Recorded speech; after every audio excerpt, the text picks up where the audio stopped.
45,000க்கு electric வாகனங்களை ஓட்டிட்டு போங்க. 4 மணி நேர சார்ஜ்ல 90 கிலோமீட்டர் வரைக்கும் பயணிக்கலாமா. பினான்ஸ் வசதியும் உண்டுங்க. தொடர்புக்கு சேலம் சீனிவாசா மோட்டார் செல் 8838533690.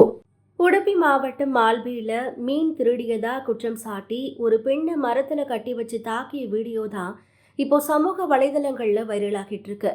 இந்த சம்பவம் மார்ச் 18ஆம் தேதி நடந்திருக்கு. போலீசார் புதன்கிழமை வழக்கு பதிவு செஞ்சிருக்காங்க. 4 பேரை கைது செஞ்சிருக்காங்க. அந்த வீடியோல ஒரு கூட்டம் நிறைந்த இடத்துல ஒரு பெண்ணை இன்னொரு பெண் பலமா அறையிறாங்க. தொடர்ந்து அந்த பெண்ணை மரத்துல கட்டி வச்சு மீண்டும் அறையிறாங்க. அங்க இருக்கக்கூடிய மக்கள் யாருமே அதை தடுக்காம அமைதியா பார்த்துட்டு இருக்காங்க. பாதிக்கப்பட்டவங்க விஜயநகர மாவட்டத்தை சேர்ந்தவங்கன்னு உடுப்பி காவல் கண்காணிப்பாளர் தெரிவிக்கிறாரு. மேலும் உடுப்பி துணை ஆணையர் வித்யா குமாரி எஃப்ஐஆர் பதிவு செய்யப்பட்டு இருக்கிறதா சொல்றாங்க.